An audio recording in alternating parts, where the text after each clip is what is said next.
I'm going to say no, but I wish you would. I'm going to say very yes. specific stipulation. Just for argument's sake. Welcome to On Deadline, the Washington Examiner's political game show. I'm Tiana Lowe, Doescher. And I'm Christian Datoc. Each week, we give our takes on the news, and you get to vote on who you think won. Remember to share with your friends, like, and subscribe. We start this week above the fold, where each contestant has a minute to make their case for the most important story of the week. Christian, what are you taking a look at? Well, right now, millions of Democrats are fleeing Twitter in favor of blue skies, but Senator John Fetterman, a Democrat from Pennsylvania, opted instead to open an account on Truth Social, the social media website owned by Donald Trump himself. Now, this is sort of an interesting move from Fetterman, but it's an exacerbation of a slide to the right we've seen since he won office in 2022.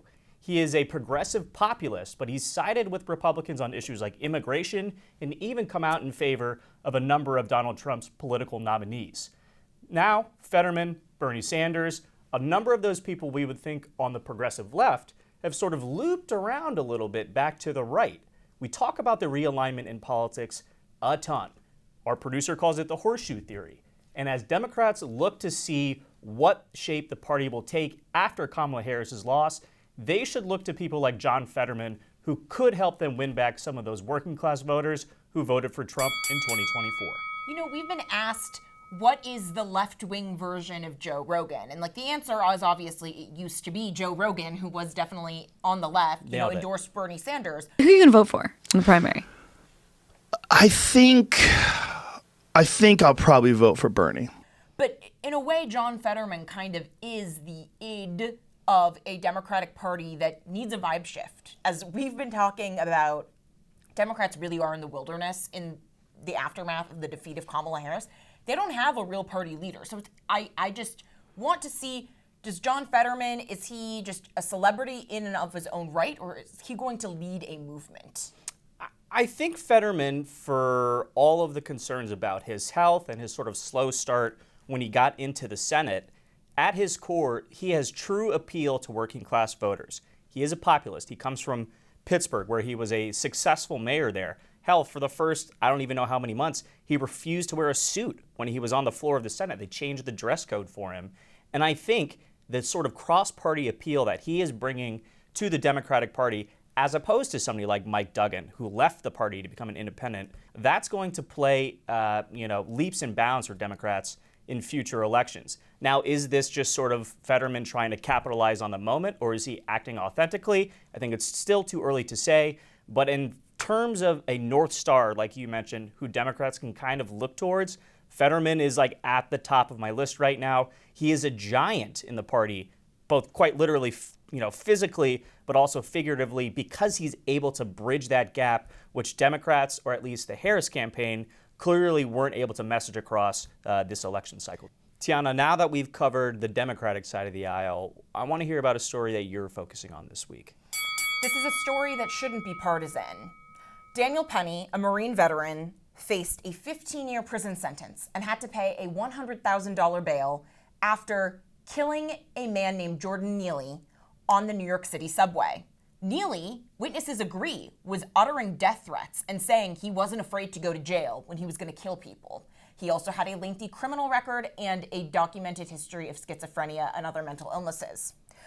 In a city where 87% of New Yorkers arrested are released without bail or being remanded to jail, Penny had to pay a $100,000 bail. 2/3 of those released wind up back in prison in the next 2 years. Subway homicides are up 60%. Gun arrests up 83%, and subway larceny up 24%. And Alvin Bragg doesn't have much interest in prosecuting those cases, but the Manhattan District Attorney wanted to put Daniel Penny in jail for doing what a good Samaritan is supposed to do. That's looking after women and children and making sure that the subway is a safe place for all New Yorkers. Thank God the jury let him off. That was the correct call, and a shocking one, in my opinion. I sort of disagree that this was a shocking verdict that we got. As the trial progressed, it sort of seemed to me more and more like Daniel Penny would get off. But my question isn't necessarily so much about politics as it is so much more about crime in New York City. We know crime was a huge part of the post-COVID exodus out of Manhattan over the last 4 years. and not just New York City, cities across the country. Crime is up, like you mentioned, even though the Biden administration is cherry-picking stats to say it is down in select, urban locales. That being said, do you think a high-profile verdict like the Penny case, like the Penny trial, will sort of have a reverse effect, and we might see people moving back to those cities? A city like New York especially, which, went as far red as we've seen ever in an election this cycle. I sincerely hope so, because, between Trump gaining 25 points in New York and this, it's clear that there is a vibe shift. And look, a part of it is because in the exact same way that the elite media totally misunderstood how Latinos felt about immigration. It turns out, if you're a Latino citizen of America, you don't just want an open border.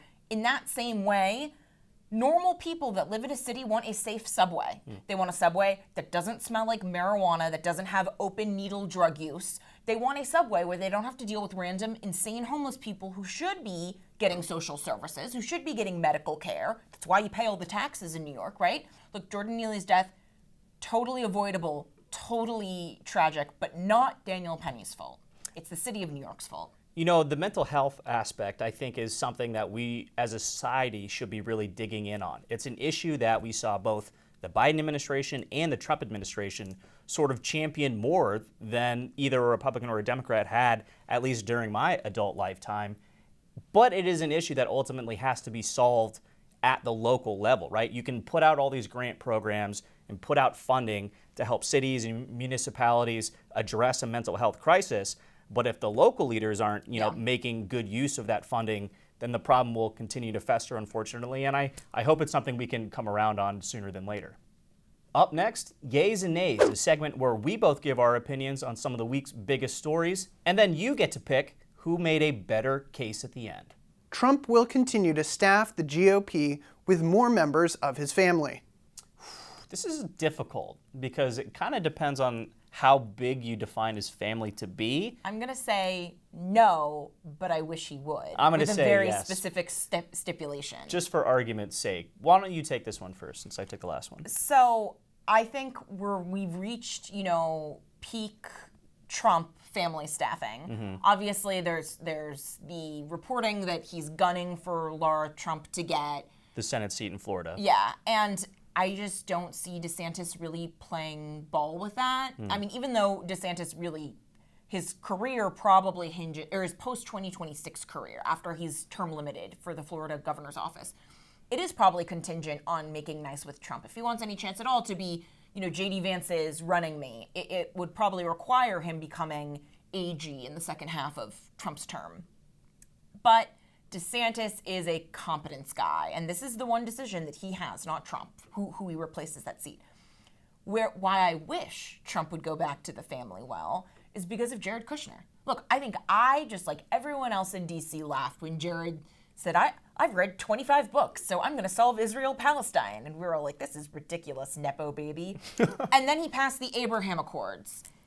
He did what 50 years of failed American foreign policy was unable to do, and he did it with realpolitik. And there's so much more to be done. Jared was also really involved in the Balkans, an area that's been at war basically continuously for the last 800 years. And I know he has still financial interests over there, so I'm hoping that his financial interests work to keep those economies connected, and that he works as sort of a shadow czar. So I agree with you. Ivanka and Jared probably won't come back into the political fold in the second Trump administration. That doesn't mean Donald Trump isn't going to try. He's also got people, again, waiting in the wings, like Tiffany Trump, his daughter, now a lawyer whose father-in-law is now going to be Donald Trump's special advisor for Middle East and Arab affairs.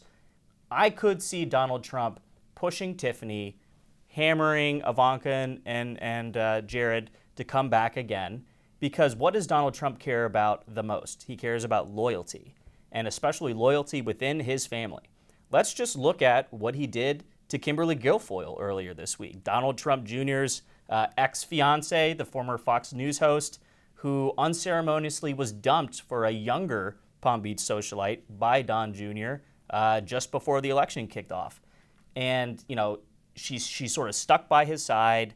She didn't make a scene. And now she's being rewarded by being named ambassador to Greece. And that might seem like a cushy post. And I assume, based on how knowledgeable you are on Turkey and the conflict in the region, that Greece might not be a cakewalk. But he did that for Don Jr. He didn't do that for Kimberly, right? He got her out of the United States so he can continue this relationship with his new beau. Donald Trump cares about his family. I got family. And if he's going to be in the upper echelon of power, he wants to bring them along with him. Because again, ultimately, Donald Trump trusts those people more than anyone on the outside. And I do think he will continue to try to push them to join him, within the upper echelon of the Republican Party. Yeah, very like late stage Roman Empire vibes. Oh but my like God, honestly, yeah. I get it. If you've been criminally prosecuted 4 separate times and had multiple assassination attempts on your life, I would also want loyalists. Now it's time for us to fill in the blank. The Syrian revolution means blank for Tulsi Gabbard. I think the Syrian revolution means less for Tulsi Gabbard than it does for the rest of Trump's other nominees. The big knock on Tulsi was that she was a toady for Bashar al-Assad. She was a toady for Vladimir Putin. Now that one of them is gone, half of the attacks against her are basically out the window, right? And when you look at a Tulsi Gabbard, or you look at a Kash Patel, or a Pete Hegseth, who right now seems to be coming out the other side of the tunnel when it comes to scrutiny ahead of a Senate confirmation process, those people were acting as shields for someone like RFK Jr., who's incredibly controversial.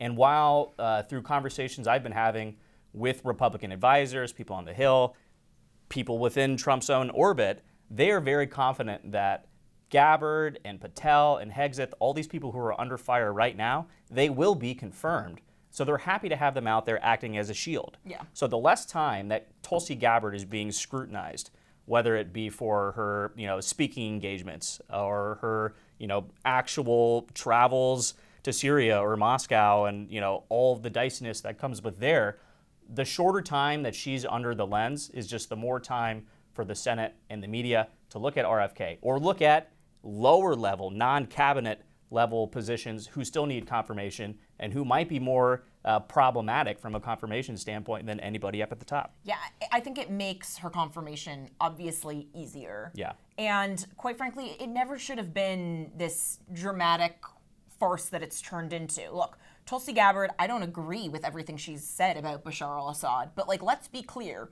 The Obama record on the Syrian civil war was also terrible. So she was criticizing something that was far from some paragon of foreign policy, right? Remember, Obama said there was a red line, and then Assad chemical gases his own people, and he does nothing. And the region was in shambles, right? With Tulsi Gabbard, she, as in her military rank, she has top secret security clearance. Mm-hmm. She served this country honorably for 20 years now in the National Guard. Most recently was her most recent posting. The idea that she's somehow a sleeper agent for foreign countries has always been just a democratic attack from people that don't like that she's a disruptor. And disruptor can be a bad thing when you are going after undisputed facts. Like, let's say, to use the example, RFK Jr. lying that the measles vaccine causes autism. That is a refuted fact. But to say that, Obama completely miscalculated in the Syrian civil war, not only is it something that's an open-ended question, but it's one that there are a lot of points in Tulsi Gabbard's favor. But yeah, I think it's a completely new era of foreign policy, and Trump needs someone in DNI who is capable of seeing through the blob. Because we know the blob is real. We know that there's going to be so much internal recalcitrance and fear in responding to what Trump wants. And he needs a straight shooter, and he needs someone with, I think, really beyond ethical convictions. And the fact that she's still serving this country in her military position shows that she is. She does have unimpeachable character, even if her opinions haven't always been perfect. I do think it's important, like you just mentioned, to point out that these allegations didn't just start when Gabbard left the Democratic Party, right? Yeah. It's been following her essentially her entire time in the national spotlight, especially during and ahead of her 2020 primary bid against, again, President Joe Biden. When she ended Kamala Harris's failed campaign. I wonder why Joe thought that was a good idea. There are too many examples to cite, but She put over 1,500 people in jail for marijuana violations and then laughed about it when she was asked if she ever smoked marijuana. She blocked evidence. She blocked evidence that would have freed an innocent man from death row until the courts forced her to do so. She kept people in prison beyond their sentences to use them as cheap labor for the state of California. And she fought to keep cash bail system in place that impacts poor people in the worst kind of way. We're ending today with our last laugh, a segment where we get to check out the lighter side of politics. You know, last week we talked about Mayor Secretary Pete Buttigieg moving to Michigan and probably running for the governorship in 2026. But he got kind of caught with his foot in his mouth this past weekend when somebody shouted out at an event he was attending, you know, who are the Lions playing this weekend? And he flat out had no answer. Tiana, I know you're a Lions fan. Yeah. How does this play? How do you not know this, even if you aren't from Michigan, right? The Lions historically have not been a very good team. They've been trash. Yes, okay, putting it lightly. The Lions have never won a Super Bowl. And this year, not only are they favored to go to the Super Bowl, they're favored to win it. So this is a big deal. This is a BFD, as a certain president we almost forget is still in office once said. Also, this is like the best record they have, the best win record they have had in the history of their NFL performance. It's very peak Mayor Pete stuff, right? Like he can't posture as a populist even if he tried. Oh, so yeah. it's probably better for him just to say, I don't watch football, I watch soccer, which is a very lib thing to do, I think. They clearly don't have red zone in the test tubes that McKinney makes him still sleep in at night. How can you be America's mayor and not know the schedule for America's team? I'll just leave it at that. I don't know. I'm a Falcons fan, so I've got nothing to hang my hat on right now. No, I mean, so one of the weird things about the Trump family is that I guess it's probably just like the Hunter Biden effect of like our ethical standards are so in the trash right now that we don't really care that Trump is selling his fight cologne, Laura Trump selling her workout clothes and still doing her music. And like, obviously, I think it's incredibly difficult to peddle influence with workout clothes in the same way you can peddle influence with, you know, expensive Burisma gas contracts. But what do they need the money for? I think it's just the thrill of the hunt, you know? Trump is a salesman. Some might say he's a snake oil salesman, but you can't knock the guy on his branding, right? He's not afraid to throw his name on anything. Like you mentioned, the cologne. We had Trump Bibles, Trump sneakers this cycle. Obviously, the Trump hotel properties all across the world. They have taken a major hit since he was in office. And I think that this is just something we're going to have to expect over the next 4 years. You can take the boy out of the sales meeting, but you can't take the sales meeting out of the boy. Yeah, no, and like post-Biden crime family, I don't think you really can complain about it, honestly, because if the other side did it, why can't we? Which is how most of Washington operates now at this point. Yeah, that being said, you know, maybe we could get back to eliminating some of that, doing some of the draining of that aforementioned swamp. I wouldn't say no. Let us know who you think won this week's clash, and don't forget to subscribe so you get next week's episode. In the meantime, visit thewashingtonexaminer.com. I'm Tiana Lowe, Doescher. And I'm Christian Datoc. And we'll see you next week.